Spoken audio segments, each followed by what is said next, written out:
સુરતના ઉત્તરાયણ વિસ્તારમાં સાઈ નજીક તાપી નદીમાં ગટરનું પાણી છોડાતું હોય, જેને લઈને સ્થાનિકો દ્વારા વારંવાર રજૂઆત કરાઈ હોવા છતાં પણ કોઈ નિરાકરણ ન આવતા વિરોધ કરાયો હતો.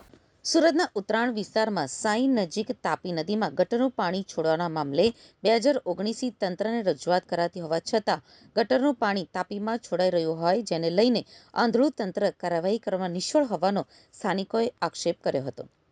વરસાદી કાંસમાં ગેરકાયદેસર કનેક્શન માધ્યમથી ગટરનું પાણી સીધું જ તાપી નદીમાં છોડવામાં આવે છે. સુરત મહાનગરપાલિકાના અધિકારીઓની બેદરકારીને લઈને લોકોએ વિરોધ કર્યો હતો અને મોટી સંખ્યામાં સાઈના લોકોએ રસ્તા ઉપર ઉતરી સૂત્રોચ્ચાર કરી વિરોધ નોંધાવ્યો હતો. સાથે જ લોકોએ કહ્યું હતું કે અહીંયા રહેવું પણ મુશ્કેલ બની ગયું છે. બપોર બાદ અને સાંજના સમયે અધિકારી આ ફ્લડ ગેટનો વાલ ખોલે છે, જેથી સ્ટોરેજ થયેલું ગટરનું પાણી સીધું જ તાપીમાં જાય છે. ઇન્દોરમાં સર્જાયેલી સમસ્યા ગટરના પાણીના કારણે સુરતમાં સર્જાશે તો જવાબદાર કોણ, તેવા સવાલો કરાયા હતા. ત્યારે તાપી નદીને બચાવવા માટે અને ગેરકાયદેસર કનેક્શન સામે કાર્યવાહી માટે લોકો રસ્તા ઉપર ઉતર્યા હતા.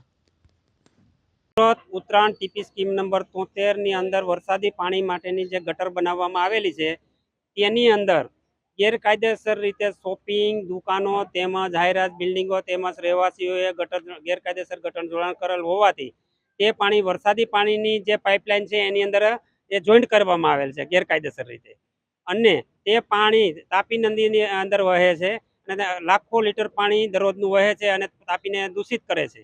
અને તે પાઇપલાઇનની અંદર ફ્લડ ગેટ બનાવવામાં આવેલ છે વરસાદ પાણીના, એની અંદરથી તીવ્ર દુર્ગંધ આવે છે અને આસપાસના વિસ્તારોને બહુ તકલીફ પડે છે. એના માટે અમે છેલ્લા 8 વર્ષથી 2019, 2023, 2026ની અંદર અમે અરજીઓ કાર્યપાલક ઇજનેર, કમિશનર અને કલેક્ટર સાહેબને આપેલી છે. તેમ છતાં અત્યાર સુધીમાં કોઈ પણ જાતનો આનો ઉકેલ લેવામાં આવેલો નથી. તો આ દૂષિત થતી તાપી નદીનો જે ઇન્દોર જેવી ઘટના ન બને તે માટે અમે વિનંતી કરીએ છીએ અને તીવ્ર દુર્ગંધ અને જે દૂષિત તાપી થાય છે તેને તાત્કાલિક ધોરણે દૂર કરવું જોઈએ. મારું નામ શાંતાબેન રવિભાઈ રાબડિયા. શું તકલીફ છે? સાઈ આઈટમાં રહીએ છીએ.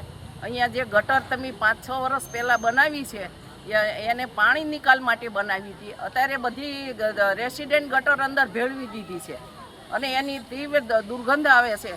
તો એનો કંઈક સોલ્યુશન લાવો. તમારે એટલું નથી નવરાઈ મળતી, અમારે ક્યાં સુધી આ બધું સહન કરવાનું રહે? એટલે એ વહેલી તકે આનું નિકાલ લાવી દો. કેવી તકલીફો પડે અહીંયા?